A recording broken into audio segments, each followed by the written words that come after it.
Paano nga ba ayusin ang cellphone na patay buhay? Nagluloko parang yung jowa mo lang guys. Ay, joke lang guys. So ngayon guys, ay i-share ako sa inyo kung ano ba ang dapat gawin. Yan guys, nakikita nyo guys. Hindi siya tumutuloy sa kanyang screen. Na mamatay buhay lang siya. So guys, let's go guys. Buksan natin. Baka may maligno guys sa loob. So una guys, gagamit tayo ng soldering station, yung hot air. Kasi para lumambot yung kanyang T70. Para mabuksan agad.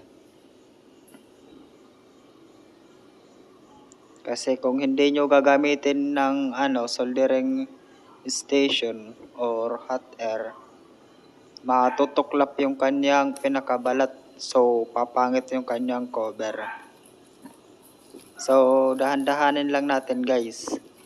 Para hindi sumama ang kanyang yung kanyang balat. Yung pinakabalat niya sa ilalim guys. Yun guys, dahan-dahanin nyo lang pag tuklap.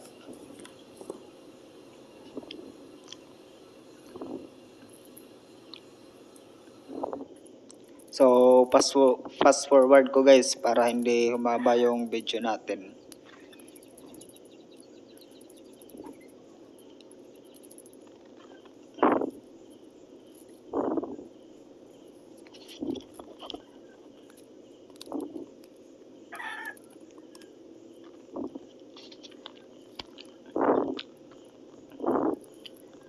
Yan guys, tutuklapin lang natin yan guys, yung kanyang cover sa motherboard.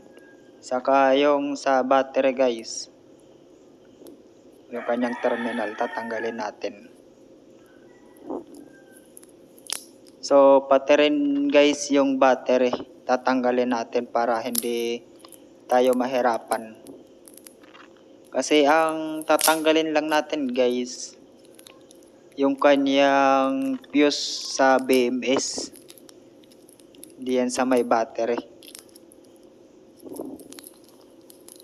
Napakalit lang guys. Pero pag masira guys ay hindi nyo mabubuksan ang cellphone nyo.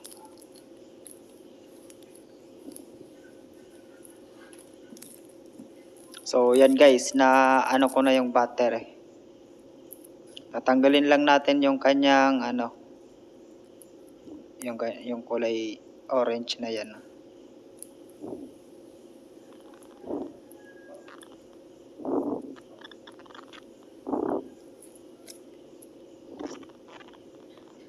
Yun guys, tanggal na. So ang tatanggalin natin guys, yung fuse na gayon yun. Yan ang itinuturo ko. Sa mga Vivo Y21s, nasa yung kanyang fuse, nandiyan yung kanyang fuse.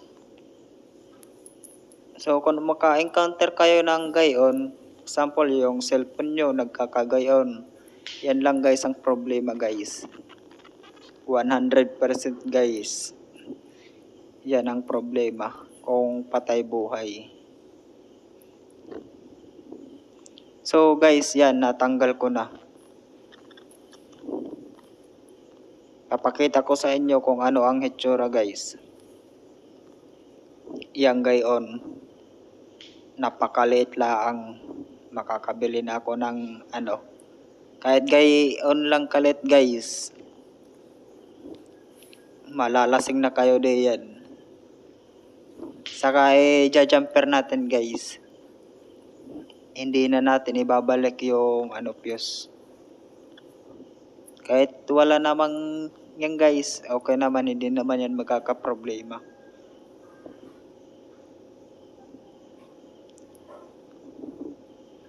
So yun guys, jumper ko lang yung sa fuse. Kaya gayon guys, nasisira yung kanyang fuse. Katulad yung cellphone na charge saka ginagamit nyo. Yan ang nagkakaproblema guys. Pumuputok ang fuse. So ayun, hindi na yan mabubuhay kung masira ang fuse. So yun guys, ibabalik natin.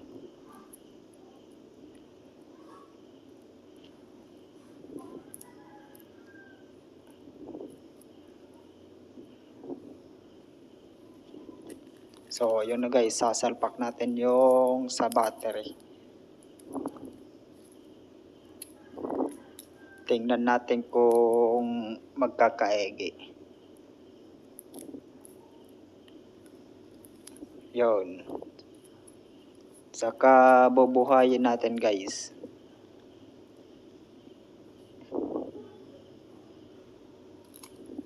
Yun, nabuhay guys. Tingnan natin kung hindi na ba siya magpapatay buhay. Kasi natanggal na natin yung kanyang fuse.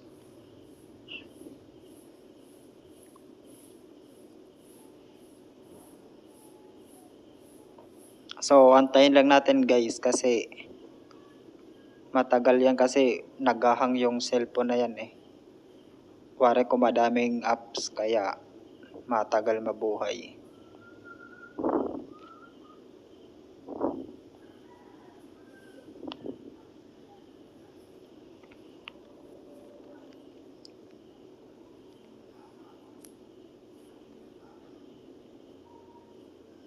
Ayun, nabuhay. So, ano naman guys.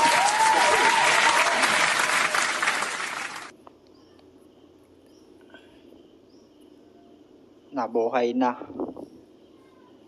So, yun lang guys. Ang ano ko sa inyo. Saka ibabalik natin yung cover.